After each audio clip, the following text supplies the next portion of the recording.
গপ্প মিলে ঠিক আপনার গপ্পের প্লেলিস্ট।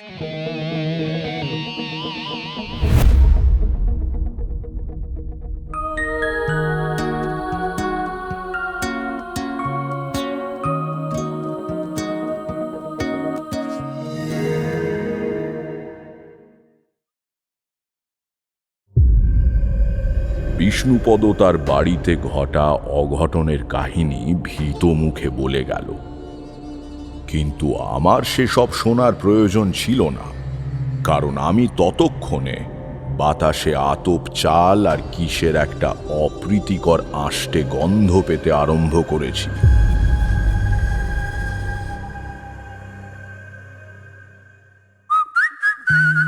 গপ্প মিরে ঠেক, কিছু ভয়, কিছু রহস্য, কিছু হাসি, কিছু প্রেম, এই ঠেকে সবই আছে। গপ্প মিরে ঠেকের আজকের গপ্প তারাদাস বন্দ্যোপাধ্যায়ের লেখা তারানাথ তান্ত্রিক ও ব্রহ্মপিশাচ। Any digital copy of this content leading to piracy is a crime. এই গল্পের যে কোনো রকম পাইরেসির বিরুদ্ধে উপযুক্ত আইনি ব্যবস্থা নেওয়া হবে। পাইরেসি দণ্ডনীয় অপরাধ। অনুগ্রহ করে পাইরেসি করবেন না, পাইরেসি সাপোর্ট করবেন না। তাহলে শুরু করা যাক।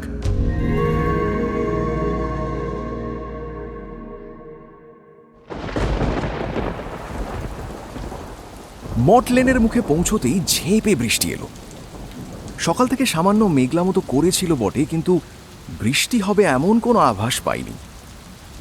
আজকে ছুটির দিনটা বিকেলের দিকে তারানাথের বাড়ি আসব, অশ্বিনীকে এমন কথা আগেই বলা ছিল। ফলে আমি গলির মুখে দাঁড়িয়ে তেলে ভাজাওয়ালার কাছ থেকে গরম গরম বেগুনি আর আলুর চপ কিনছি। এমন সময় অশ্বিনীও এক বাক্স পাসিং শো নিয়ে আমার পাশে এসে দাঁড়ালো। তেলে ভাজার ঠোঙা হাতে নিয়ে তারানাথের বাড়ির দিকে রওনা হতে যাব, এমন সময় বৃষ্টি। অশ্বিনী ছাতা আনেন।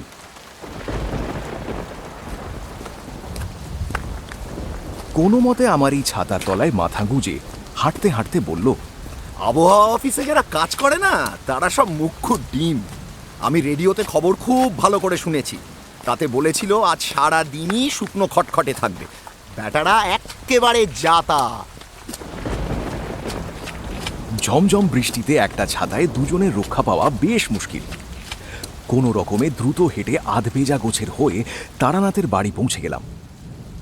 বৈঠকখানা দরজা খোলাই ছিল। চাটাই বিছানো তক্তাপোষে বসে তারানাথ হুঁকোয়ে টান দিচ্ছিল। আমাদের দেখে বলল, হে হে হে, বড্ড ভিজে গিয়েছো নাকি? আমারই দোষ, সময়টা সামান্য এদিক ওদিক হয়ে গেল।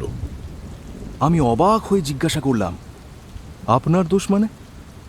আমরা ভিজেছি, তার সঙ্গে আপনার সম্পর্ক কি? তারানাথ মৃদু হেসে বলল,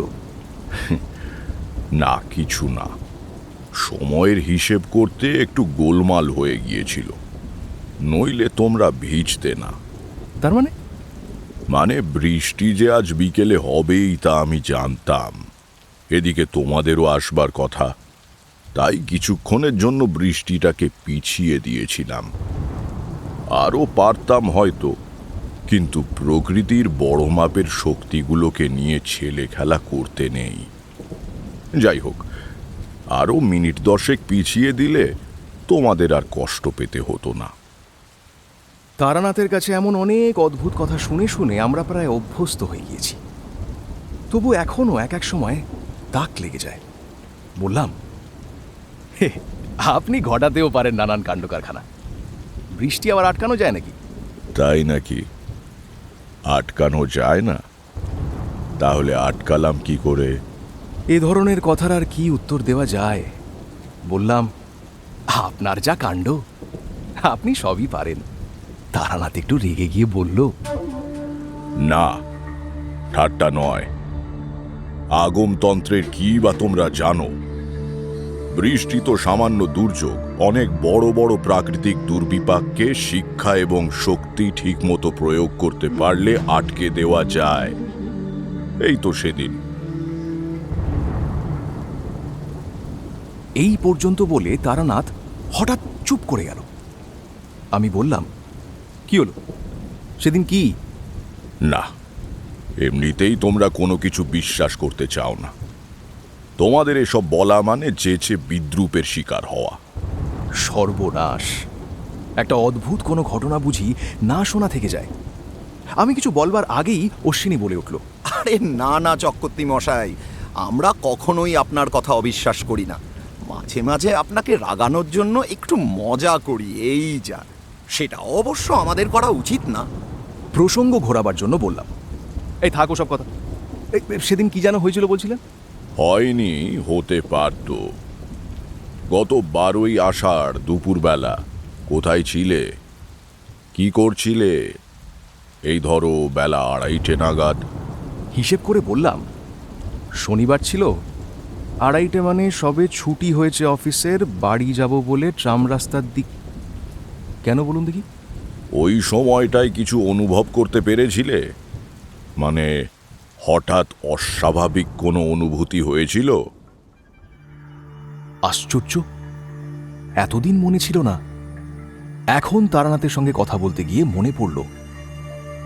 তাই তো, সেদিন একটা ছোট্ট ব্যাপার হয়েছিল বটে। মনে রাখার মতো বড় মাপের কিছু নয়, কিন্তু এটা ঠিক যে তখন একটু অবাক লেগেছিল। ট্রাম আসতে দেরি হচ্ছে। ট্রাম স্টপের পাশে একটা দোকান থেকে সিগারেট কিনে ধরাচ্ছি। হঠাৎ মনে হলো পায়ের তলাটা কেমন যেন একটু সুরসুর করছে। এই বড় ডেঁও পিঁপড়ে বা গুবড়ে পোকার ওপর ভুল করে পা দিয়ে দাঁড়ালে যেমন হয়। চটিটা খুলে একবার পা ঝেড়ে নিলাম, তবুও সুরসুর ভাবটা কমল না। অনেক সময় স্নায়ুর বিক্ষেপে শরীরের এক এক জায়গায় বিচিত্র অনুভূতি হয়। ভাবলাম তাই বুঝি হচ্ছে। কিন্তু সেই মুহূর্তে একটা ব্যাপার চোখে পড়ে একটু অবাক হয়ে গিয়েছিলাম। দুপুরবেলা, ফাঁকা রাস্তা, উল্টো দিকের ফুটপাতে এক মধ্যবয়স্ক ভদ্রলোক হঠাৎ দাঁড়িয়ে পড়ে চটি থেকে পা খুলে পায়ের তলায় কি যেন দেখলেন। একবার পা ঝাড়লেন, তারপর একটু যেন হতভম্ব হয়ে আবার হাঁটতে শুরু করলেন। ভাবলাম, কি হলো রে বাবা, আজ সবারই পায়ের তলায় গুবড়ে পোকা ঢুকেছে নাকি? সাময়িক ব্যাপার, এক্কেবারেই ভুলে গিয়েছিলাম। তারানাথের দিকে তাকিয়ে দেখি সে ঠোঁটের কোণে সূক্ষ্ম হাসি নিয়ে আমাকে দেখছে। চোখে চোখ পড়তেই বলল, আর কিছু? তারানাথকে ঘটনাটা বললাম। সে মুখে অল্প হাসি নিয়েই শুনল। তারপর বলল, কেবল ওই ভদ্রলোকই নয়, আরো অনেকের নিশ্চয়ই সেদিন পায়ের তলায় সুরসুর করে উঠেছিল। তারা সেই মুহূর্তে তোমার কাছাকাছি ছিল না, বা তাদের তুমি চেনো না, নইলে গল্প শুনতে পেতে। এতক্ষণ আমরা নিজেদের মধ্যে কথা বলছিলাম। এখন হঠাৎ অশ্বিনীর দিকে চোখ পড়তে দেখি সে মুখে বিস্ময় ফুটিয়ে আমাদের দিকে তাকিয়ে আছে। তার অবাক ভাব লক্ষ্য করে তারানাথ বলল, কি হে অশ্বিনী, তুমিও কিছু টের পেয়েছিলে নাকি? একবার গলা ঝেড়ে অশ্বিনী বলল, কি বলবো পণ্ডিত মশাই, আপনাদের কথা শুনতে শুনতে আমি অবাক হয়ে যাচ্ছিলাম। 12ই আষাঢ় ওই সময় আমি শিয়ালদার প্ল্যাটফর্মে দাঁড়িয়েছিলাম মুড়াগাছা লোকাল ধরবো বলে। ট্রেন প্ল্যাটফর্মে ঢুকতে দেরি করছিল। আমি ফেরিওয়ালার কাছ থেকে কচি শশা কিনে নুন লঙ্কা মাখিয়ে খাচ্ছিলাম। যাব মামার বাড়ি। ট্রেন ঢুকতে দেরি হলে পৌঁছতে অন্ধকার হয়ে যাবে, কারণ স্টেশনে নেমেও মাইল 2 পথ হাঁটতে হবে। হঠাৎ আমার মনে হলো পায়ের তলাটা যেন সুটসুট করছে। চটি খুলে পায়ের দিকে একবার তাকালাম। না, জুতোয় বা পায়ে কোনো পোকা বা ওই ধরনের কিছু লেগে নেই। আমিও ভাবলাম মাঝে মাঝে চামড়ায় বিভিন্ন জায়গায় সুরসুরি ভাব হয়, এও বুঝি তেমনই। তবে আমি কাছাকাছি প্ল্যাটফর্মের লোকেদের মধ্যে কোনো চাঞ্চল্য লক্ষ্য করিনি। তখন মনে হয়েছিল সাধারণ ব্যাপার, কিন্তু এখন আপনাদের কথা শুনে মনে হচ্ছে এর মধ্যে অন্য কিছু আছে। তারানাথ বলল, 11ই আষাঢ় অমাবস্যা ছিল। তোমরা তো জানো, অমাবস্যার দিন আমি সারা রাত জেগে দেবীর আরাধনা করি। মানে কালী সাধনা করেন? না, ঠিক তা নয়। দেবী কালীর পুজো প্রথমেই করিনি বটে, কিন্তু মধ্যরাত্রি থেকে মধুসুন্দরী দেবীর পুজো করি ভোর রাত পর্যন্ত। এই পুজো সাধারণ পুজো নয়, কারণ আগমতন্ত্রে মধুসুন্দরী দেবীর উল্লেখ এবং স্তব আছে বটে, কিন্তু পুজোর বিস্তৃত ব্যবস্থা ও প্রকরণ কিছু নেই। সেটা আমি পেয়েছি দশমাতৃকা তন্ত্রের শেষে কাঠের ত্রিপট্ট দিয়ে বাঁধা ঠাকুরদার হাতে লেখা অন্তঃপুঁথির পাতায়। কোন পুঁথি বুঝলে? যার শেষে জরাসুরের পুজোর নিয়ম পেয়েছিলাম। সে গল্প তো তোমাদের বলেছি। মনে পড়ল তারানাথের ঠাকুরদার হাতে লেখা ওই পুঁথির শেষ দিকটা কিছুটা পুড়ে গিয়েছিল, কিছুটা ঝুরঝুরে হয়ে গুঁড়ো হয়ে পড়ে গিয়েছিল। এতদিন পরে আর তারানাথকে সে পুঁথি দেখাবার জন্য অনুরোধ করে লাভ নেই। তার পাতাগুলো পঞ্চভূতে মিশে গিয়েছে বহুদিন। বললাম, তা সেই পুজোয় বসে আপনি কি পেলেন? নইলে ওই প্রসঙ্গ উল্লেখ করার কারণটা কি? বাইরে বৃষ্টির দাপট বেড়েছে। এলোমেলো হাওয়ায় জানালার পাল্লা একবার খুলছে আর একবার বন্ধ হচ্ছে। গুড়ি গুড়ি বৃষ্টির ছাঁট আসছে বাতাসের সঙ্গে। অশ্বিনী উঠে জানলাটা ভালো করে বন্ধ করে দিল। তারানাথ বলল, গল্পে গল্পে অনেক দেরি হয়ে গিয়েছে। তোমাদের আনা তেলে ভাজাও তো এখন একেবারে ঠান্ডা। বসো একটু, আমি ভেতর থেকে আসছি। এই তেলে ভাজাগুলো গরম করতে হবে। গরম চাও চাই একটু? আসছি এক্ষুনি। কথা বলতে বলতে বা গল্পের ফাঁকে তারানাথ মাঝে মাঝে বাড়ির ভেতরে যায়। কখনো সত্যি সেটা চা করতে বলার জন্য, কখনো বা আমাদের একটু ধূমপানের সুযোগ করে দেবার জন্য। তারানাথ প্রবীণ লোক, তার সামনে আমরা সিগারেট খাই না। আমরা জানি তারানাথ ইচ্ছে করেই অন্তত 5-6 মিনিট দেরি করে আসবে। তারানাথ ভেতরে যেতেই আমরা দুজনে উঠে বারান্দায় এসে দাঁড়ালাম। এখনো হাওয়ার সঙ্গে হালকা ছাঁট আসছে বটে, কিন্তু বারান্দার একদিকে এক টুকরো ত্রিপল টাঙানো রয়েছে। বারান্দার সেখানটায় বাতাসের দাপটটা কম। অশ্বিনী আর আমি দুটো কাঁচি সিগারেট ধরালাম। জোরে জোরে 2-3টে টান দেওয়ার পর ঠান্ডা জলো হাওয়া লেগে গা শিরশির করা ভাবটা কেটে গেল।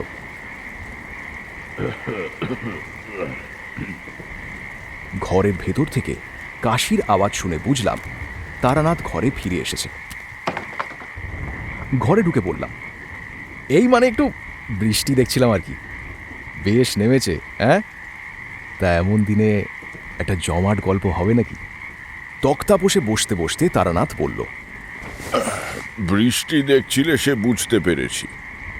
যাক, গরম তেলে ভাজা আর চা আসছে। খেতে খেতে দেখি কোনো গল্প মনে পড়ে কিনা। কিন্তু ওই পায়ের তলার সুরসুর করা রহস্যটার বিষয়ে তো কিছু বললেন না। কি হয়েছিল 11ই আষাঢ় রাত্রিরে পুজোর সময়?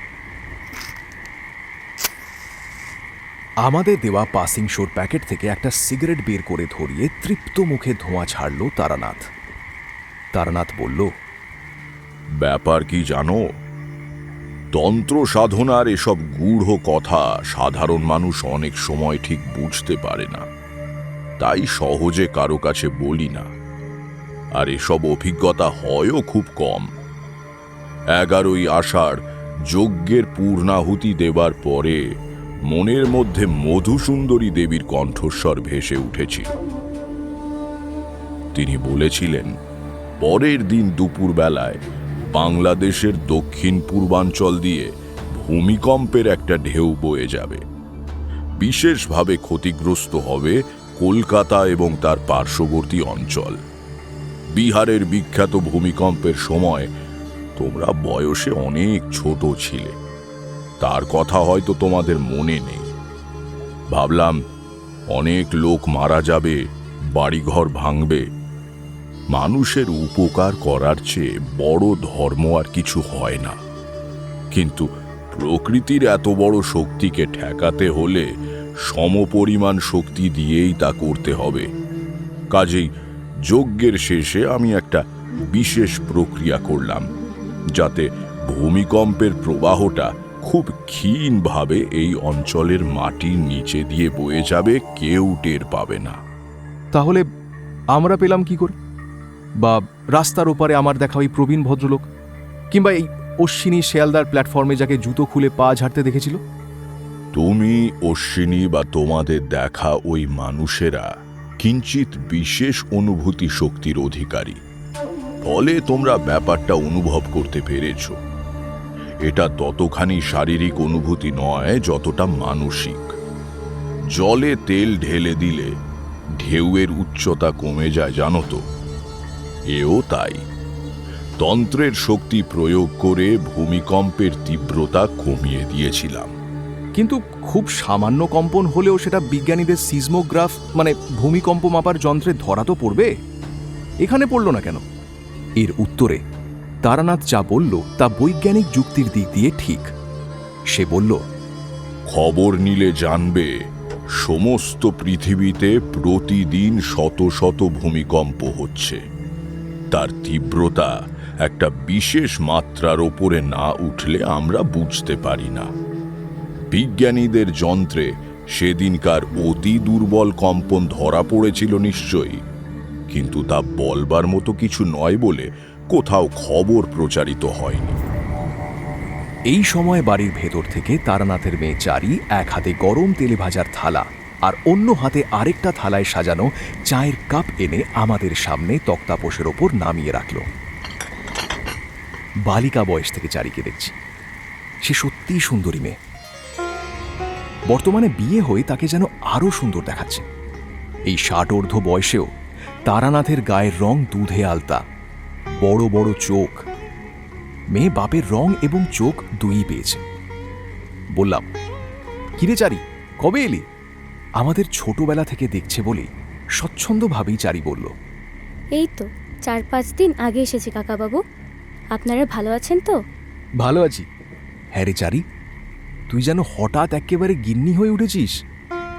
মনে পড়ে আগে আগে আমরা এলে পুতুল আর লেসের ডিজাইনের বায়না করতিস? চারি সলজ্জ হেসে চুপ করে দাঁড়িয়ে রইল। একে বাপের বাড়ি, তাই আমরা খুব পুরনো লোক, তাই সে মাথায় ঘোমটা দেয়নি। চারির স্বভাব ভারী মিষ্টি। সে বলল, এরপর যেদিন আসবেন আমার জন্য সত্যি সত্যি পুতুল নিয়ে আসবেন, কেমন? আমার না এখনো মাঝে মাঝেই সেই ছোট্টবেলার মতো পুতুল নিয়ে খেলতে ইচ্ছে করে। আমাদের আবার আসতে হয়তো মাসখানেক দেরি হয়ে যাবে রে। অতদিন কি তুই থাকবি? হ্যাঁ হ্যাঁ, থাকবো কাকাবাবু। এবার আমাকে বেশ কিছুদিন বাবা মায়ের কাছে থাকতে হবে। আর হ্যাঁ, মনে করে পুতুলটা আনবেন কিন্তু। সে ভেতরে যেতে আমরা সব প্রশ্ন দৃষ্টিতে তারানাথের দিকে তাকালাম। তারানাথ হেসে বলল, চারির বাচ্চা হবে, সেজন্য এই সময়টা আমাদের কাছে এনে রেখেছি। প্রথম বাচ্চা হওয়ার সময় মায়ের কাছে থাকাই ভালো। একটু চিন্তায় ছিলাম, কারণ আমার জ্যোতিষ ব্যবসা এখন ভালো যাচ্ছে না। মধুসুন্দরী দেবী বলেছিলেন আমার কখনো অন্নাভাব হবে না, মোটা ভাত কাপড়ে চলেই যাবে। সেটা চলছে, কিন্তু এই সময়টায় মেয়েদের একটু ভালো মন্দ খাওয়াতে হয়। একটু মাছ মাংস, একটু দুধ, তাছাড়া আরও পুষ্টিকর খাদ্য, বুঝলে না? এসবের জন্য হাতে বেশ কিছু টাকা পয়সা থাকা প্রয়োজন। জামাই অবশ্য খুব ভালো মানুষ, সে চারিকে এখানে পাঠিয়ে দিতে চায়নি। বলেছিল এখানেই থাকুক না কেন, আমাদের একান্নবর্তী পরিবার সবাই ওকে ভালোবাসে, কোনো অসুবিধে হবে না। অসুবিধে যে হবে না সে আমিও জানতাম, কিন্তু এ সময় মেয়েরা বাপের বাড়িতে থাকলে ভরসা পায়, তাই নিয়ে এলাম। মজা হলো এই, চারি আসার 2-3 দিন পর থেকেই আমার আর্থিক অবস্থার সামান্য উন্নতি হতে লাগলো। হাত দেখার খদ্দের তো বাড়লই, নতুন কোষ্ঠী তৈরি করারও অর্ডার পেতে শুরু করলাম। হুগলির তালদিঘি গ্রামে আমার এক দূরসম্পর্কের বৃদ্ধ পিসেমশাই থাকতেন। তা হঠাৎ তিনি মারা গেলেন। তার ছেলেপুলে ছিল না, আমি একমাত্র ওয়ারিশ। খবর পেয়ে গিয়েছিলাম বটে, কিন্তু দেখলাম ওই সম্পত্তি আমার কোনো কাজে আসবে না, গিয়ে দেখাশোনাও করতে পারবো না। কাজেই সেখানে কয়েকদিন থেকে একেবারে জমি বিক্রি করে নগদ টাকা নিয়ে ফিরে এলাম। এভাবে তাড়াহুড়ো করে বিক্রি করায় দাম কিছু কম পেলাম বটে, কিন্তু চারির জন্য টাকা লাগবে ভেবে যা দাম পাই তাতেই বিক্রি করে দিলাম। এমন হবে আমি জানতাম, কারণ দেবীর অংশে তাঁর আশীর্বাদ নিয়ে চারির জন্ম। আমার এই বৈষয়িক উন্নতিও একান্তই সাময়িক। বাচ্চা নিয়ে চারি ফিরে গেলে আমার আবার সেই ডাল ভাত আর মোটা কাপড়। তেলে ভাজা শেষ করে চায়ে চুমুক দিয়ে অশ্বিনী বলল, চক্রবর্তী মশাই, অনেক আশা করে এসেছিলাম, আজকে কি একটা ভালো গল্প হবে না? দিনটাও গল্পের পক্ষে খাসা। 2-3 চুমুকে চা শেষ করে একটা পাসিং শো ধরালো তারানাথ।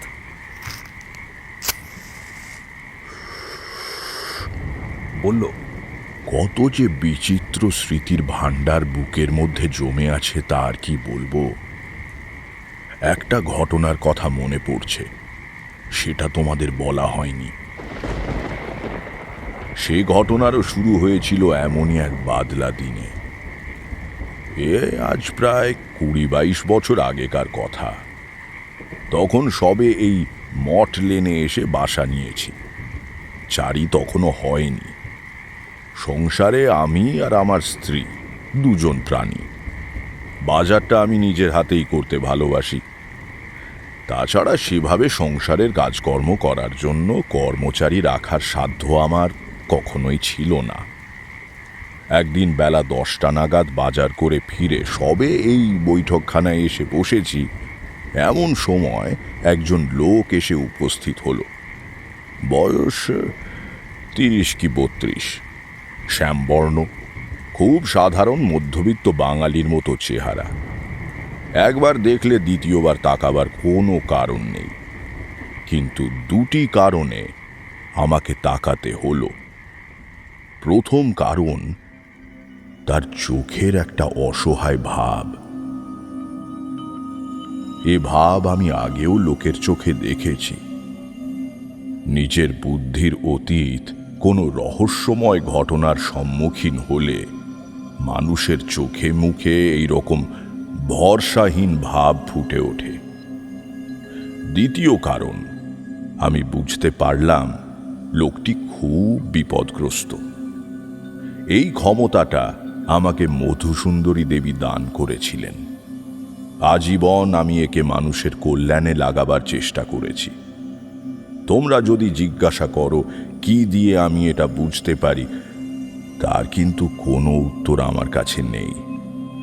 মাথার ভেতর কেমন একটা অনুভূতি হয়, ভাষায় তাকে অনুবাদ করা যায় না। লোকটি এসে আমার পায়ে হাত দিয়ে প্রণাম করে সোজা হয়ে দাঁড়াতে আমি বললাম, বসো। তা কবে থেকে এরকম আরম্ভ হয়েছে? ভাত রান্না দিয়েই কি শুরু? আমার চোখের সামনে লোকটার মুখ বিস্ময়ে শ্রদ্ধায় যেন কেমন হয়ে গেল। সে হুমড়ি খেয়ে আমার পায়ের ওপর মাথা রাখতে এলো। কাঁধ ধরে তাকে সোজা করে বসিয়ে বললাম, আহা, ওরকম করো না। বিপদে ভেঙে পড়তে নেই। ঈশ্বর তাদেরই বিপদ থেকে মুক্ত করেন যারা সাহসের সঙ্গে লড়তে জানে। তুমি ব্যাপারটা আমাকে বলো। আমার নাম রণদাচরণ ঘোষ, থাকি রামনগর গ্রামে। এই কাটোয়ায় নেমে যেতে হয়। খুব অজ পাড়া গা, বুঝলেন। কাটোয়া শহর থেকে অন্তত 10-11 মাইল দূরে হবে। আমাদের 4-5 পুরুষের বাস ওই গ্রামে। তার আগে আমাদের পূর্বপুরুষেরা কোথায় ছিলেন বলতে পারবো না, কিন্তু ঠাকুরমশাই, এই শান্ত ছায়ায় ঘেরা গ্রাম আমার বড় ভালো লাগে। আমি শান্তিপ্রিয় মানুষ। শহরে ধরন ধারণ আমার ভালো লাগে না। বৈষয়িক কোনো কাজে কাটোয়া এলে আমার এক দূর সম্পর্কের সম্বন্ধীর বাড়িতে থাকি। তারপর কাজ শেষ হলেই নিজের গ্রামে ফিরে এসে হাঁপ ছেড়ে বাঁচি। আমাদের গ্রাম খুব সুন্দর ঠাকুরমশাই। ধান আর পাটের ক্ষেত, নিবিড় আম কাঁঠালের বাগান, বড় বড় বট আর অশ্বত্থ গাছ ছড়িয়ে রয়েছে সারা গ্রামে। গ্রামের একধারে কমলাক্ষী নামে একটা ছোট্ট নদী। নামের মধ্যে কমলা শব্দটা আছে বলেই কিনা জানি না, ক্ষীণকায়া হলেও কমলাক্ষীর জলধারা প্রখর গ্রীষ্মেও কখনো শুকোয় না। নদীর ধারে বাঁধানো ঘাট কিছু নেই, কিন্তু আমরা ছোটবেলা থেকেই নদীতে স্নান করে অভ্যস্ত। ঠান্ডা জল, পায়ের নিচে চখা বালি। অন্য কোনো জলের উৎস না থাকায় গ্রামের সবাই নদীতেই স্নান করে। ধীরগতি হলেও চমৎকার স্রোত নদীতে, কাজেই জল খুব পরিষ্কার আর পবিত্র। এই পর্যন্ত বলে দম নেওয়ার জন্য রণদাচরণ একটু থামল। বললাম, একটা কথা জিজ্ঞেস করছি, তোমার মুখের ভাষা তো ভারী সুন্দর, একেবারেই গ্রাম্য মানুষদের মতো নয়। তা তুমি কতদূর পড়াশোনা করেছো? আগে বলবার মতো তেমন কিছু পড়াশোনা করিনি। বোর্ডিংয়ে থেকে কাটোয়া স্কুল থেকে ম্যাট্রিক পাস করেছিলাম 2nd ডিভিশনে। ছাত্র হিসেবে খুব একটা খারাপ ছিলাম না। আর ছিল গল্প উপন্যাস পড়ার নেশা। সাধারণ লেখক থেকে রবীন্দ্রনাথ, বঙ্কিমচন্দ্র, শরৎবাবু সব পড়ে ফেলেছিলাম। আমাদের গ্রামে লাইব্রেরি ছিল না। স্কুলে পড়ার সময় শহরের লাইব্রেরি থেকে বই নিয়ে পড়তাম। এখন ভিপি ডাকে কলকাতা থেকে বই আনিয়ে পড়ি। ওই একটা নেশা আর কি, অন্য কোনো নেশা তো নেই। দেখলাম রণদাচরণের গল্প অন্যদিকে চলে যাচ্ছে। বললাম, বুঝলাম। এবার তোমার আসার কারণটা গুছিয়ে বলো দেখি বাপু। বক্তব্যে কোনো ফাঁক দেবে না, যতই তুচ্ছ মনে হোক না কেন। কোনো ঘটনা বাদ দেবে না। নাও, শুরু করো। উদ্ভ্রান্তভাবে একবার চারদিকে তাকিয়ে রণদাচরণ কথা বলতে আরম্ভ করল। বলল, কিভাবে যে কোথা থেকে শুরু করব বুঝতে পারছি না। শুনলে কেউ হয়তো বিশ্বাসও করবে না। তবু যেহেতু আপনিই আমার একমাত্র ভরসা, তাই সব কিছু খুলে বলছি। যে কারণে আপনার কাছে এসেছি, সেই দুর্বিপাকের শুরু আজ থেকে মাস 1.5 আগে। আমরা চাষিবাসী গৃহস্থ, বাড়িতে বৃদ্ধা মা, স্ত্রী আর 2 ছেলে মেয়ে। একদিন সকালে শহর থেকে পাইকার এসেছে। সে আমাদের জমিতে উৎপন্ন যা কিছু রবি শস্য সব এক লপ্তে কিনে নেবে। লোকটা ভালো। গত বেশ কয়েক বছর ধরে তার সঙ্গে আমাদের ব্যবসা। জিনিসের ভালো দাম দেয়। কি কি জিনিস হয় তোমাদের জমিতে? কিছু ধান আর পাট হয়, তাছাড়া মুসুরি, কলাই, টমেটো, শিম। আমাদের যে আম কাঁঠালের বাগান আছে, গরমকালে সেগুলোও জমা নিয়ে নেয়। যাই হোক, সে আসবার সময় শহর থেকে কিছু খবরের কাগজ আর বাংলা গল্পের পত্রিকা নিয়ে এসেছিল। লোকটা চলে যাওয়ার পরে একটা কাগজ খুলে পড়ছি। এমন সময় শুনতে পেলাম রান্নাঘরের দরজার কাছে দাঁড়িয়ে আমার মা এবং স্ত্রী কিছু একটা আলোচনা করছেন। প্রথমে খেয়াল করিনি, তারপর মনে হলো মায়ের গলায় যেন একটা বিস্ময়ের আভাস। কাগজ রেখে রান্নাঘরের দরজার কাছে গেলাম। আমাকে দেখে দুজনেই চুপ করে গেলেন। বললাম, কি হয়েছে মা, কি বলছো? এই দেখ না কাণ্ড। বৌমা ভাত চাপিয়ে উঠোনটা ঝাড় দিতে গিয়েছিল, ফিরে এসে ওই দুপুরের তরকারি করতে বসেছিল। হঠাৎ মনে হলো ভাত তো অনেকক্ষণ চাপিয়েছে, গলে গেল না তো। গিয়ে দেখে গলে যাওয়া তো দূরের কথা, হাতায় করে যে ভাতটুকু তুলেছে তা মোটেই সেদ্ধ হয়নি, পুরো চাল বললেই চলে। ও কিছু না, গিয়ে দেখতে বলো এতক্ষণে সেদ্ধ হয়ে গিয়েছে। জলের জন্য অনেক সময় এমন হয়, কিন্তু তা নয়। রান্নার খাওয়ার জন্য জল আসে পাড়ার চৌধুরী বাড়ির টিউবওয়েল থেকে। বাড়ির চাকর রামচন্দ্র গিয়ে নিয়ে আসে। সে জল খুব ভালো, খেতেও মিষ্টি, ওই জিনিসপত্র সেদ্ধও হয় খুব তাড়াতাড়ি। আজও সেই জলই এসেছে। আমার কথা মতো আরও 15-20 মিনিট অপেক্ষা করা হলো, কিন্তু সে চাল আর সেদ্ধ হলো না। আধ ঘন্টা পরেও খুন্তির আগায় হাঁড়ি থেকে যা উঠল তা একেবারে চাল। কিছু বুঝতে না পেরে আবার নতুন করে জল চাপিয়ে চাল ছাড়া হলো।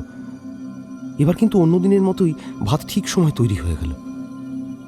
রণদাচরণ থামতে প্রশ্ন করলাম, আর কি কি সমস্যা হয়েছে বলো? কখনো কোনো রকম ভয় টয় পেয়েছো নাকি? আগে সেভাবে যে কিছু ঘটেছে বা দেখেছি তা নয়, কিন্তু আজ কদিন ধরে মনটা কেমন যেন খুব ভারী হয়ে আছে। কি যেন একটা অমঙ্গল ঘনিয়ে আসছে আমাদের পরিবারের উপর। রাতে ভালো করে ঘুমোতে পারি না, দিনে কোনো কাজে মন বসে না, রাত্রিরে ঘুরে ফিরে একটা স্বপ্ন প্রায়ই দেখছি। একই স্বপ্ন বারবার দেখা কি উচিত? বললাম, কি স্বপ্ন দেখছো? গুছিয়ে বলো দেখি। স্বপ্নটা যে খুব ভয়ের তা কিন্তু নয়, কিন্তু আমি স্বপ্নের ভেতর ভয় পেয়ে যাই। আমার দম বন্ধ হয়ে আসে, নিঃশ্বাস নিতে পারি না। চমকে জেগে গিয়ে উঠে বসে অনেকক্ষণ ঈশ্বরের নাম করি। স্বপ্নে দেখি আমি যেন একটা অদ্ভুত জায়গায় গিয়েছি। জায়গাটা অর্ধেক তৈরি একটা শহর, কিন্তু সেই শহরের কোনো বাড়ি সম্পূর্ণ তৈরি হয়নি। প্রত্যেকটা বাড়ি খানিকটা উঠে থেমে রয়েছে। কোনোটা কাঠামো পর্যন্ত গাঁথা, কোনোটা ভিতের ওপর হাতখানেক মাত্র উঠেছে। যেদিকে যতদূর তাকাই কেবল এই রকম বাড়ি। ভিত আর দেওয়ালের ফাঁক ফোকর দিয়ে গজিয়েছে বট, অশ্বত্থ আর আকন্দের চারা। কোথাও কোনো পথ নেই, রাস্তা নেই, কেবল গায়ে গায়ে লাগা অর্ধেক তৈরি ভুতুরে বাড়ি। সময়টা দিনও না, রাত্রিও না। আকাশে চাঁদ বা সূর্য নেই। পরিবেশে অদ্ভুত একটা ম্লান ছায়া ছায়া আলো। আমি বাড়ি ফিরে আসতে চাইছি, কিন্তু কিছুতেই ওই ভৌতিক শহর থেকে বেরুবার পথ খুঁজে পাচ্ছি না। আশ্চর্য গোলক ধাঁধার মধ্যে ঘুরে মরছি। আর বহুদূর থেকে কে যেন কেমন গা ছমছমে গলায় আমার নাম ধরে ডাকছে।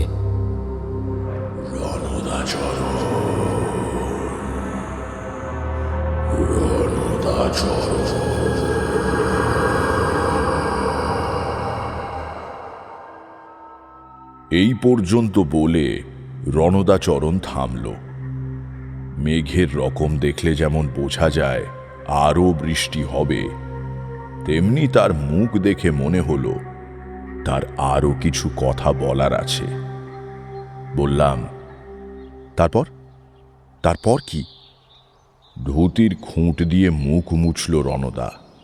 বলল, আলাদা করে আর কি বলবো। এরপর থেকে একদিন বাদ দিয়ে দিয়ে রান্নায় বাধা পড়তে লাগলো। কোনোদিন চাল সেদ্ধ হয় না, কোনোদিন ডাল। একদিন আবার তরকারি করবার সময় সবগুলো পটলের ভেতর থেকে মোটা মোটা শুঁয়োপোকা বেরোলো। একদিন সন্ধেবেলা মা ঠাকুর ঘর থেকে ভয় ভয় চিৎকার করে উঠলেন। আমার স্ত্রী আর আমি তাড়াতাড়ি ছুটে গেলাম। গিয়ে দেখি ঠাকুরের আসনের সামনে মা হাতে দেশলাই নিয়ে উদ্ভ্রান্ত হয়ে বসে আছেন। বললাম, কি হয়েছে মা, চিৎকার করে উঠলে কেন? এই খোকা, দেখ না দেশলাইটা কেন জ্বলছে না। কিছুতেই প্রদীপটা জ্বালাতেই পারছি না।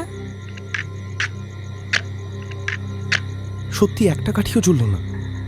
মাকে হাত ধরে ওখান থেকে উঠিয়ে নিয়ে এলাম। বললাম, এই দেশলাইটা ভালো না, তুমি আমার ঘরে বসো, আমি গগন সাধকার দোকান থেকে নতুন এক বান্ডিল দেশলাই আনিয়ে দিচ্ছি। রামচন্দ্র গিয়ে পাড়ার দোকান থেকে দেশলাইয়ের প্যাকেট নিয়ে এলো। মায়ের হাতে দিয়ে বললাম, চালো তো একটা কাঠি দেখি। এবার সঙ্গে সঙ্গে কাঠি জ্বলে উঠল। মাকে আবার ঠাকুর ঘরে নিয়ে গিয়ে বসিয়ে দিয়ে এলাম। সেদিন রাত্রিরে খাওয়া দাওয়ার পর মা এসে আমাদের ঘরে বসলেন। এ সময় মা কখনো আসেন না। সামান্য দুধ রুটি খাওয়ার পর নিজের বিছানায় মশারির ভেতর বসে কিছুক্ষণ মালা জপ করে শুয়ে পড়েন। বললাম, কি হয়েছে মা, কিছু বলবে? শরীর খারাপ লাগছে না তো? বাড়িতে কি একটা কাণ্ড কারখানা হচ্ছে বল দেখি। দেশলাইটা কি সত্যি খারাপ ছিল রে?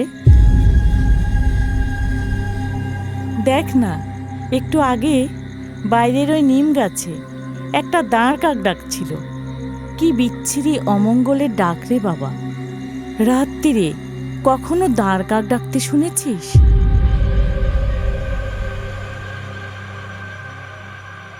রণদাচরণের গল্প থামিয়ে বললাম, কাকের ডাক কি তুমিও শুনেছিলে? আমি ঠিক খেয়াল করিনি ঠাকুরমশাই। জানেন তো, অনেক জিনিস কানে শুনলেও বা চোখের সামনে ঘটলেও মন অন্যদিকে থাকলে খেয়াল করা যায় না। আমি সে সময় মায়ের দেশলাই না জ্বলার কথা ভাবছিলাম। তা সে যাই হোক, একটু ভারাক্রান্ত মন নিয়ে শুয়ে পড়লাম। ক্লান্ত ছিলাম, ঘুমিয়ে পড়তে বেশি সময় লাগলো না।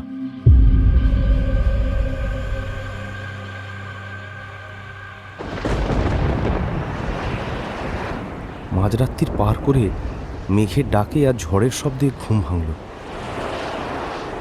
পাশে স্ত্রী শুয়ে অকাতরে ঘুমোচ্ছে। তাকে না ডেকে মশারির বাইরে এসে জানলার সামনে গিয়ে দাঁড়ালাম। বৃষ্টি এখনো আরম্ভ হয়নি, কিন্তু বাড়ির উঠোনে আর পাঁচিলের ওপাশে যতদূর দেখতে পাচ্ছি আম, জাম, নিম গাছ প্রবল ঝড়ে প্রায় লুটোপুটি খাচ্ছে। বিদ্যুৎ চমকে উঠলে সেই ক্ষণিক আলোয় দেখতে পাচ্ছি আকাশ কালো মেঘে ঢাকা। তাকিয়ে থাকতে থাকতেই ঝড়ের প্রাবল্য কমে বৃষ্টি নামল। প্রথমে ঝিরঝির, তারপরে বড় বড় কয়েক ফোঁটা, আর তারপরেই ঝমঝম করে আকাশ ভেঙে জল ঝরতে লাগলো। জানালা দিয়ে ছাঁট আসছে। সরে এসে ভালো করে জানালা বন্ধ করে দিলাম। ফিরে এসে মশারি গুঁজতে গুঁজতে ভাবলাম, আজ সারাদিন আকাশ তো পরিষ্কারই ছিল। সন্ধ্যের পর বা রাত্রিরে বৃষ্টি হতে পারে বলে তো মনে হয়নি। আবহাওয়ার গতি প্রকৃতি একদম বদলে যাচ্ছে দেখছি। এসব 7-5 ভাবতে ভাবতে যখন প্রায় ঘুম এসে গিয়েছে, তখন উঠোনের নিম গাছটার ডাল থেকে ঝড়ের শোঁসো আওয়াজ সত্ত্বেও স্পষ্ট শুনতে পেলাম দাঁড় কাকের ডাক। আমার সমস্ত গা শিউরে উঠল। কাকের ডাক তো অনেক শুনেছি, কিন্তু একই ধরনের ডাক। এমন ঝড় বৃষ্টি সত্ত্বেও নিম গাছের ডালে বসে একটা কাক এরকম গম্ভীর আশ্চর্য গলে ডেকে চলেছে, সে না শুনলে বিশ্বাস করা যায় না। তাছাড়া ভেজা দাঁড় কাক কখনো ডাকে না।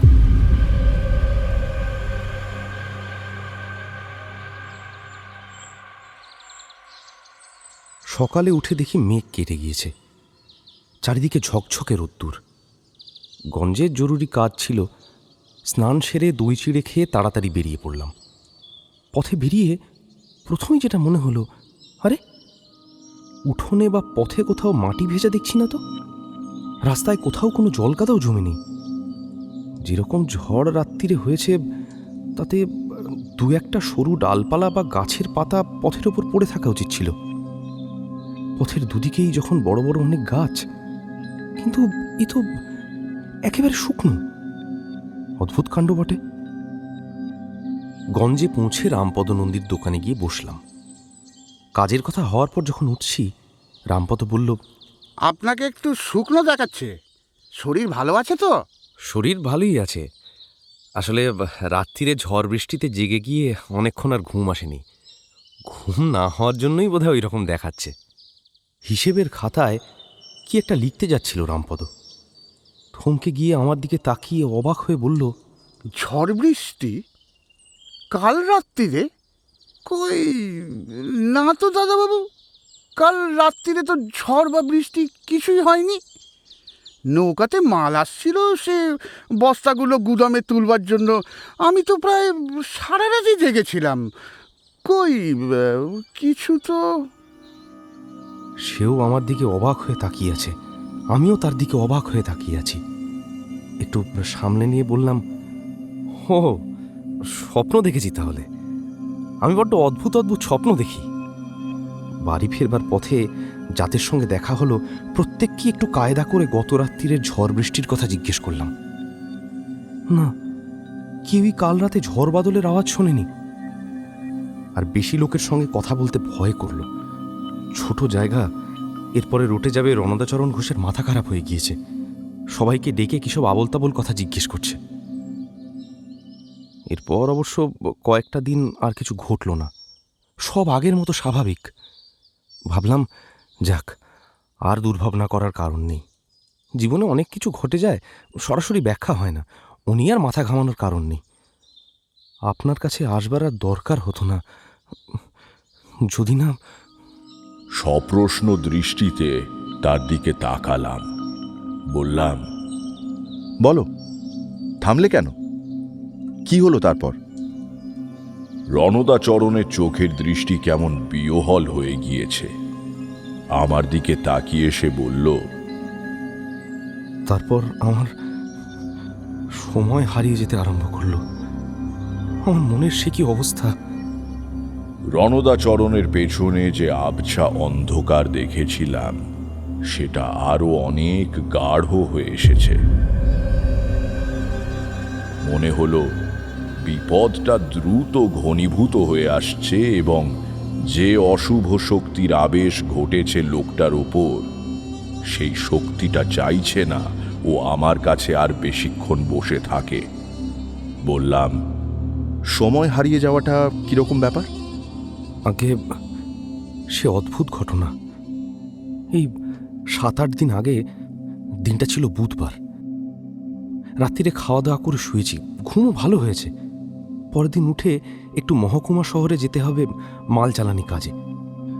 ভোরবেলা ঘুম ভেঙে কুয়োতলা থেকে হাত মুখ ধুয়ে এসে স্ত্রীকে বললাম, দই চিড়ে মেখে দাও তো, মহকুমায় যাব, একটু তাড়া আছে। সে অবাক হয়ে আমার দিকে তাকিয়ে বলল, আজ আবার? কি ব্যাপার বলো তো? রোজ রোজ মহকুমা শহরে কি কাজ তোমার? রোজ রোজ? আমি এর মধ্যে আবার মহকুমা শহরে কবে গেলাম? আমার স্ত্রীর মুখ কেমন হয়ে গেল। হতভম্ব হয়ে সে বলল, সে কি, গতকালই তো তুমি সকালবেলা উঠে মহকুমা শহরে গেলে, বললে কি জরুরি কাজ আছে, দই চিড়ে খেয়েই তো বেরুলে। দুপুরে আর ফেরোনি, ওখানেই কোথাও খেয়ে একেবারে সেই সন্ধেবেলায় বাড়ি এলে। 2 সের 5 ধানের চিড়েও তো নিয়ে এলে, রান্নাঘরে তাকে তুলে রাখলাম। তোমার কি হয়েছে বলো তো? গতকালের ঘটনা ভুলে গেলে? স্ত্রীর কথা শুনে মাথার মধ্যে সব কেমন গোলমাল হয়ে যাচ্ছিল, কিন্তু বেশি বিস্ময় প্রকাশ করলে বউ ভয় পাবে বলে সামলে নিলাম। বললাম, ও হ্যাঁ, ভুলে গিয়েছিলাম বটে। আজকাল কাজের তাড়ায় কিছুই খেয়াল থাকে না। আজ আবার যেতে হবে, কাজ আছে।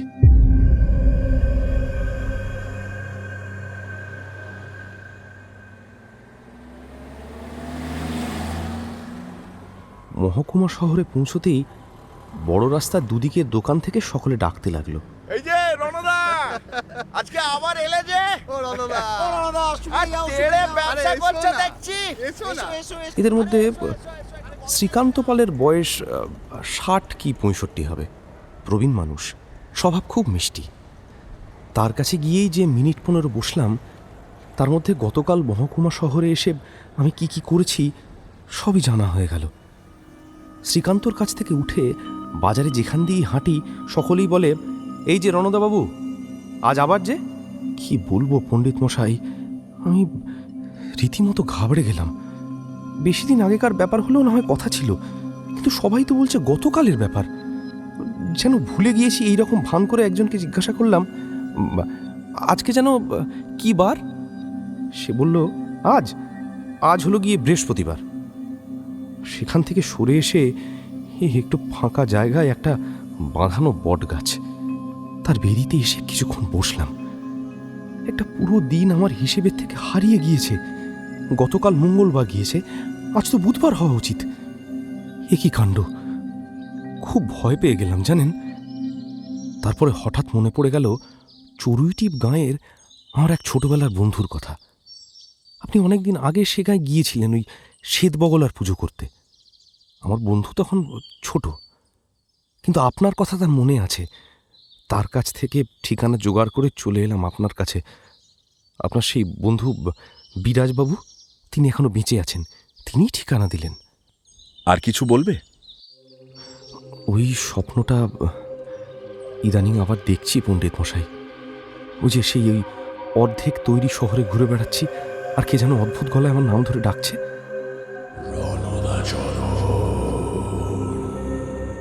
ডাকটা দূরে ছিল, এখন প্রতি স্বপ্নে যে ডাকছে সে যেন কাছে চলে আসছে।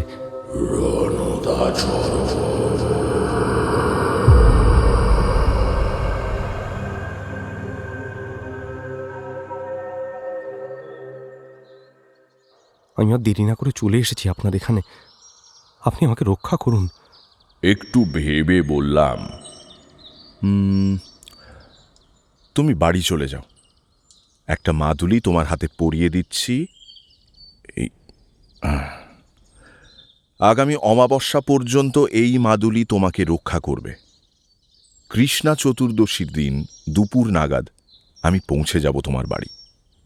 ভালো করে ঠিকানা দিয়ে যাও। সেখানে রাত্রির বেলা আমি একটা পুজো আর যজ্ঞ করব। ভয় নেই, বিপদ কেটে যাবে। রণদাচরণের মুখ উজ্জ্বল হয়ে উঠল। সে বলল, বাঁচলুম পণ্ডিত মশাই। তা কি কি জিনিস আমাকে সংগ্রহ করে রাখতে হবে বলুন? আর এই দক্ষিণাসহ মোট খরচই বা কত পড়বে? খরচের কথা এখন থাক।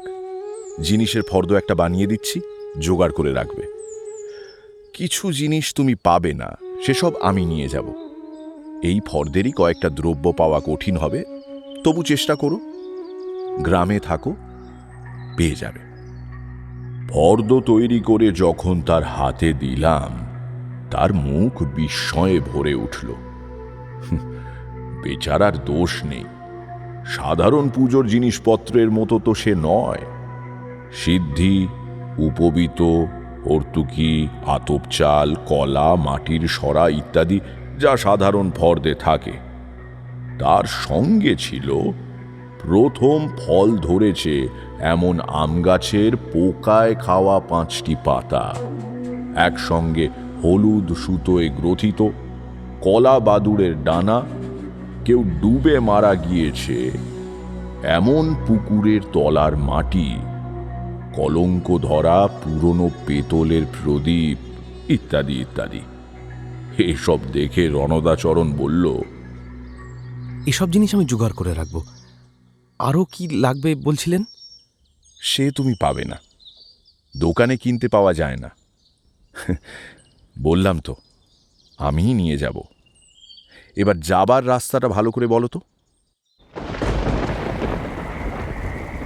3 সাতেক পরে রণদাচরণের গ্রামের রাস্তায় বাস থেকে নামলাম। তারানাথ সিগারেট ধরাবার জন্য থামল। সেই ফাঁকে বললাম, আপনি তো গল্প বলে চলেছেন, কিন্তু আমাদের কিছু প্রশ্ন জমে যাচ্ছে যে। দেশলাইয়ের কাঠিটা ছাইদানি হিসেবে ব্যবহৃত নারকেলের মালায় গুঁজে দিয়ে তারানাথ বলল, বলো। এভাবে কতক্ষণ গল্প শোনা যায়? রণদাচরণের দুর্ভাগ্যের পিছনে কি ছিল বলুন? এদিকে তো হাঁপিয়ে উঠলাম। ব্রহ্মপিশাচ।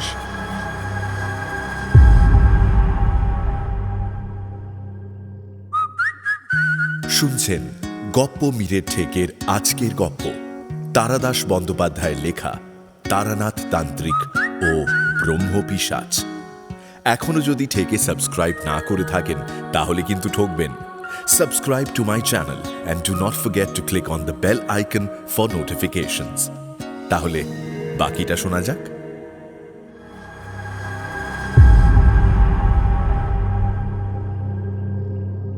তারানাথ চক্রবর্তীর কাছে অনেক বিচিত্র কথা শুনেছি, কিন্তু কখনো ব্রহ্ম পিশাচের কথা শুনিনি। বললাম, সেটা আবার কি? সিগারেটে জোরে একটা টান দিয়ে তারানাথ বলল,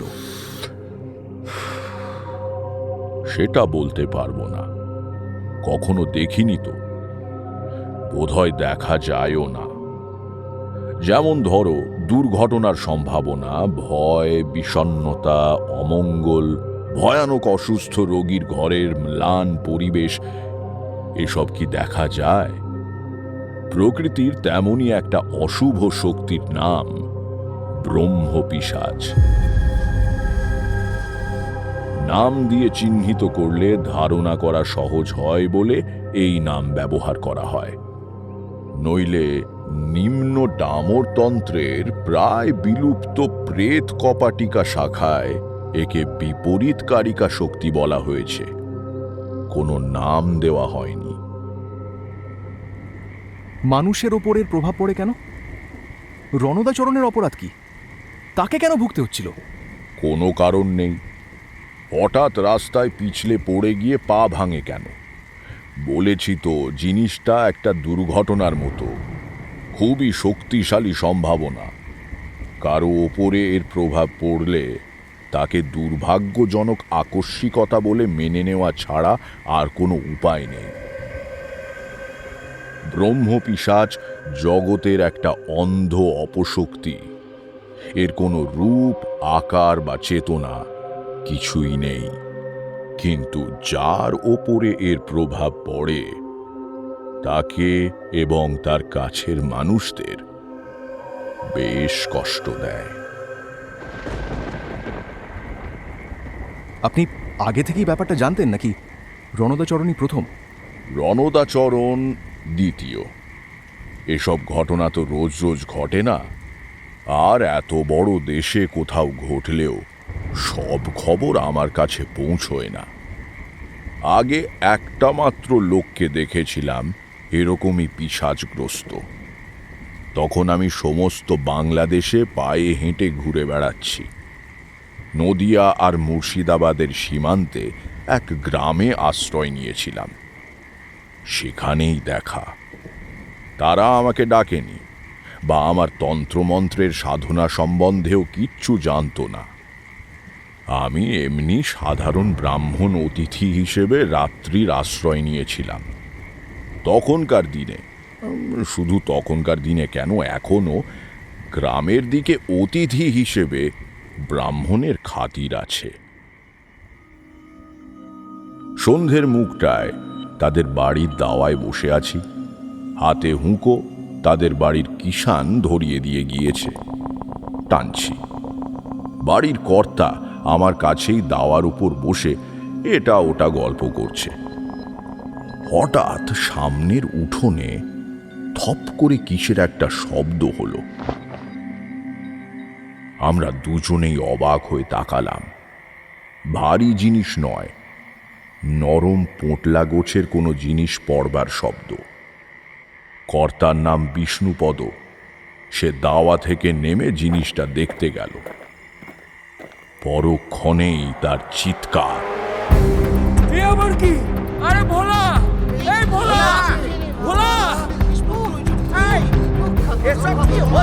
ভেতর বাড়ি থেকে ভাই ছেলেপুলে সব বেরিয়ে এলো। লণ্ঠন আর লাঠি হাতে কর্মচারী ভোলাও দেখতে এলো ব্যাপারটা কি। তো আমিও এগিয়ে গেলাম। উঠোনের ঠিক মাঝখানে কোথা থেকে একটা মোটা সোটা বেড়াল এসে পড়েছে।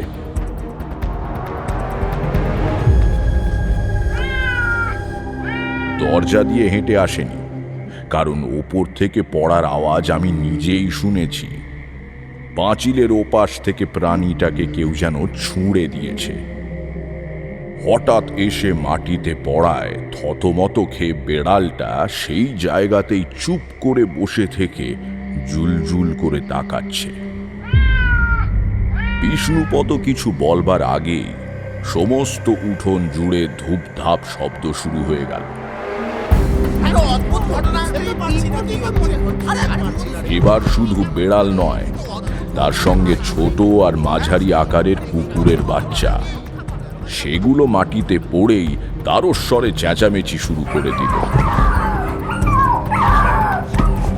এমন অনৈসর্গিক কাণ্ড তার আগে কখনো দেখিনি। বিষ্ণুপদ চিৎকার করে তার কর্মচারী ভোলাকে বলল, আরে বাইরের দরজা খুলে দে, এগুলো বেরিয়ে যা। ভোলা ছুটে গিয়ে উঠোনের দরজা খুলে দিতে প্রাণীগুলো হুড়মুড় করে বেরিয়ে চলে গেল।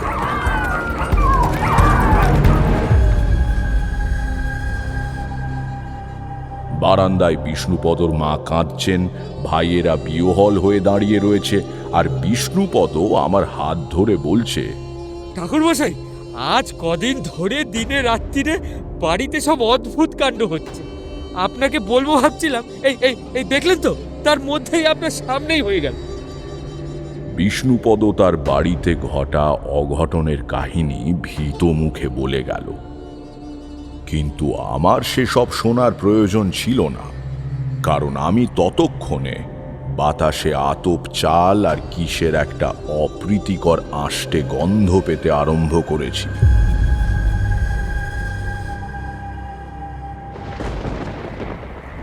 তাতে কি বুঝলেন? নতুন একটা পাসিং শো ধরিয়ে তারানাথ বলল,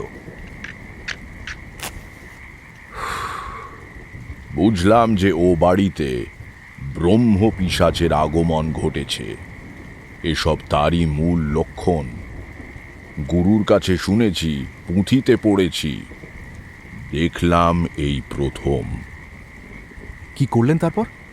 করব আর কি, লোকটাকে পিশাচের আবেশ মুক্ত করার জন্য যা করার তাই করলাম।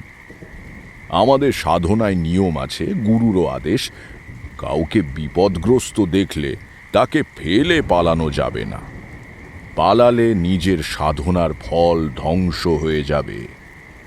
রণদাচরণের বাড়িতে যা যা করব স্থির করে যাচ্ছিলাম, বিষ্ণুপদর বাড়িতেও তাই করলাম। তাতে ফল হলো?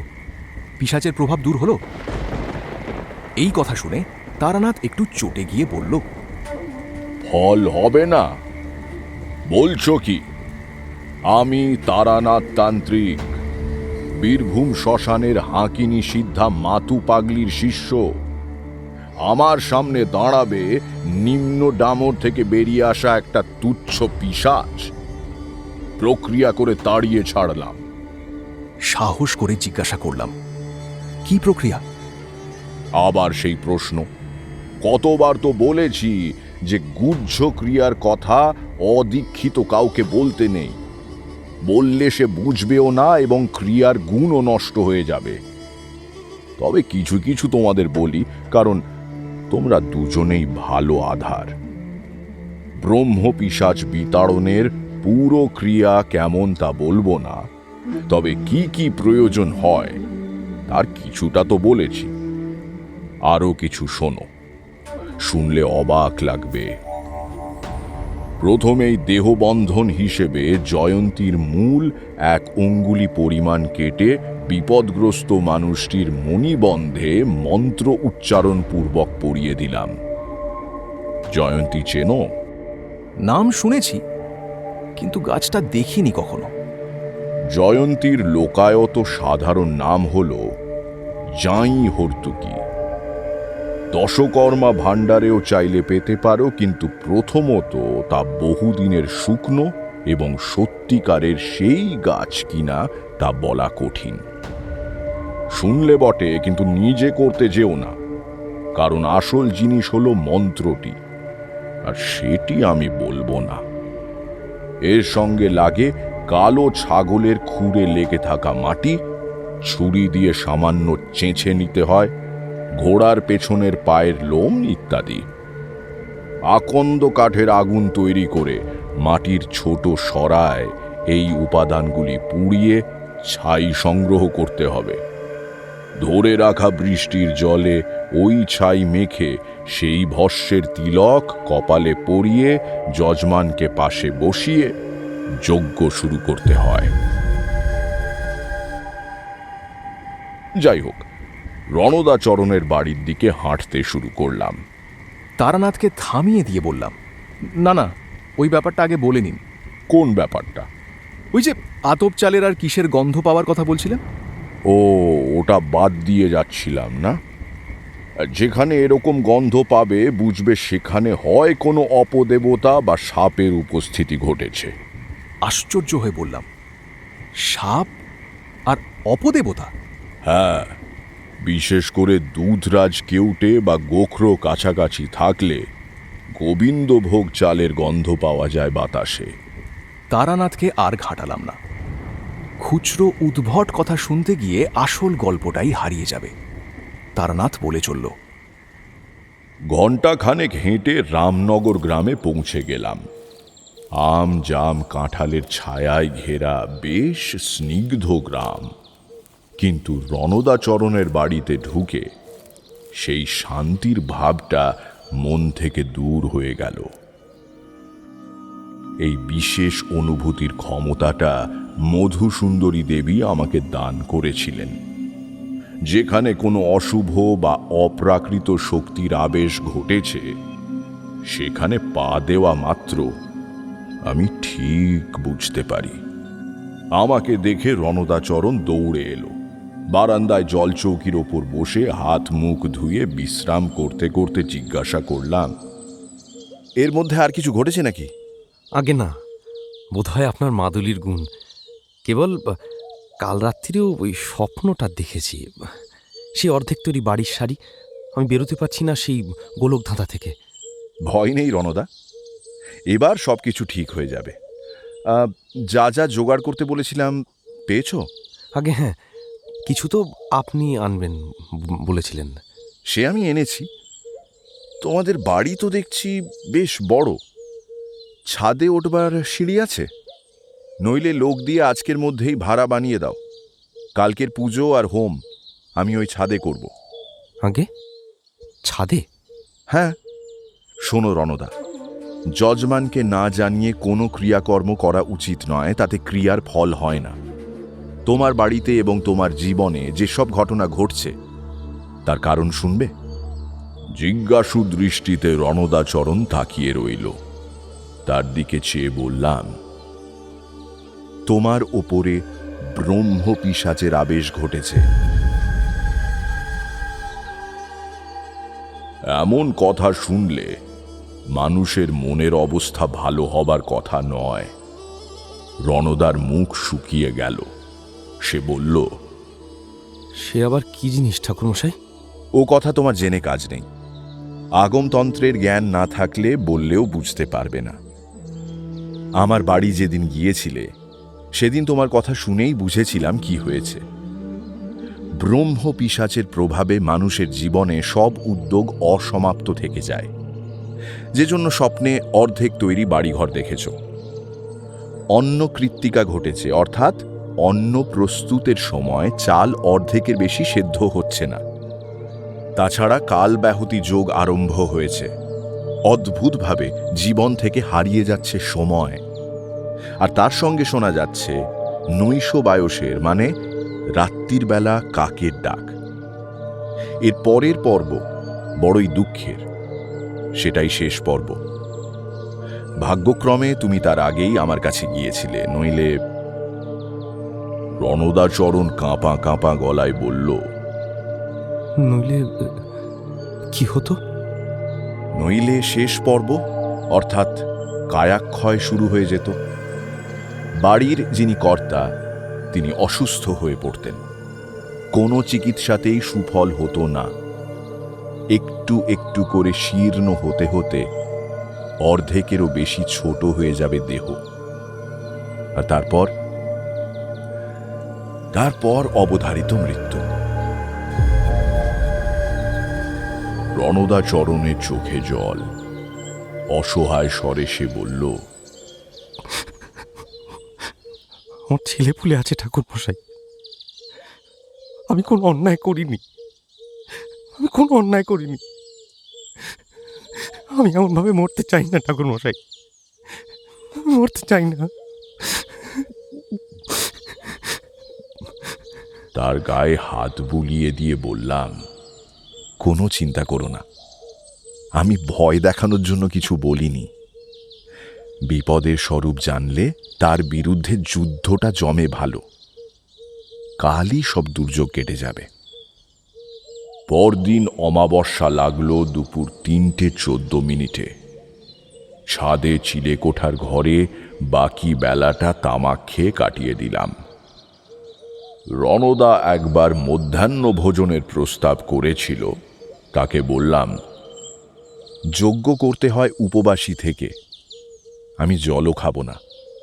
তুমি খেতে পারো, কারণ তোমার কল্যাণে ক্রিয়া হলেও যজ্ঞের সঙ্গে তোমার কোনো যোগ নেই। তুমি দূরে বসে শুধু দেখবে।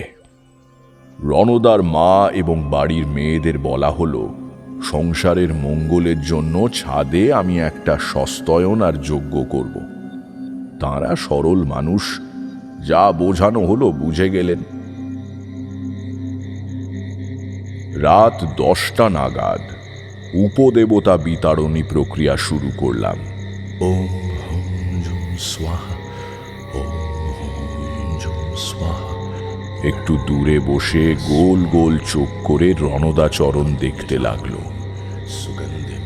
পুজো আরম্ভ করার সঙ্গে সঙ্গে অনুভব করলাম এতক্ষণ ধরে স্থির থাকা বাতাস মৃদুভাবে ঘুরতে শুরু করেছে।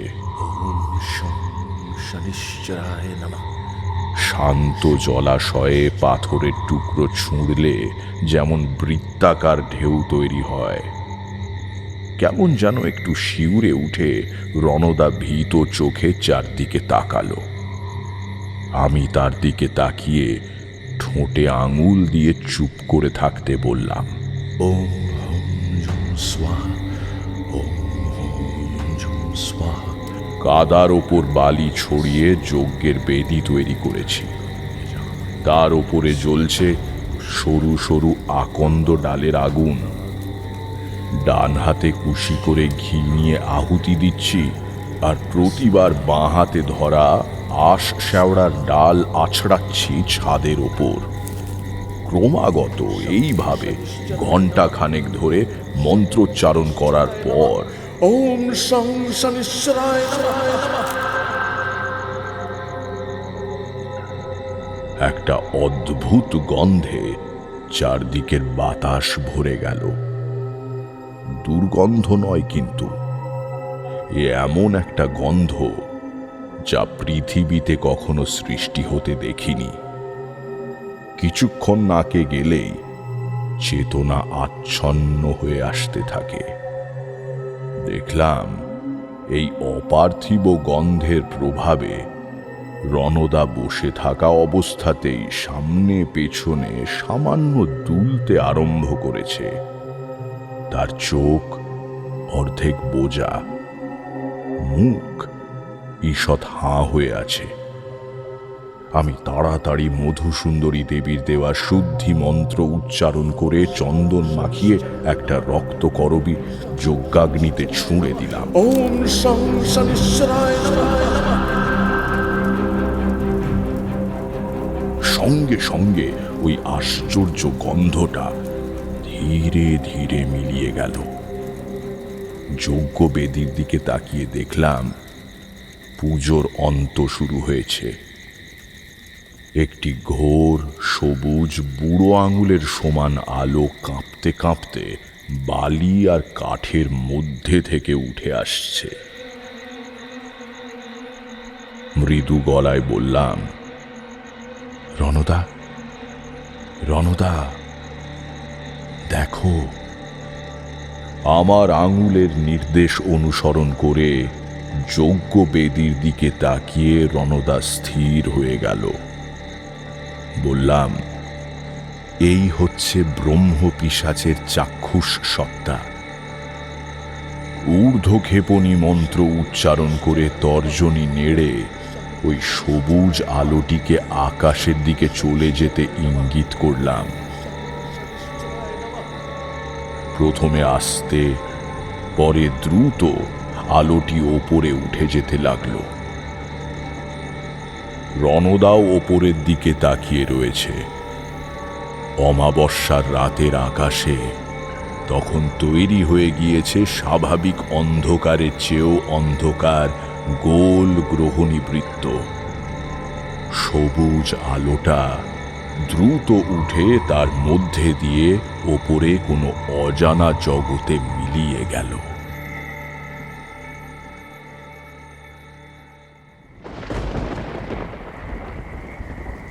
পরের দিনই আমি রামনগর ছেড়ে কলকাতায় ফিরে আসি।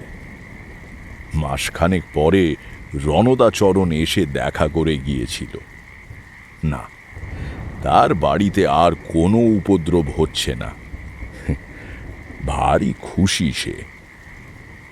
গল্প শেষ করে তারানাথ বলল, কি, যা বললাম বিশ্বাস হলো না বুঝি? এই জন্যই তোমাদের কিছু বলতে ইচ্ছে করে না। এখনকার মতো গপ্প মিলে ঠেকের সময় শেষ। পরের সপ্তাহে আরো একটা নতুন গপ্প নিয়ে আসবো আমি। Till then, like, share and subscribe to my channel and don't forget to click on the bell icon for notifications. নিজে তো শুনছেনই, সঙ্গে বন্ধুদেরও জানান। প্রত্যেক শনিবার রাত 9টায় আমি মীর নিয়ে আসি গপ্প মিলে ঠেক, আপনার গপ্পের প্লেলিস্ট।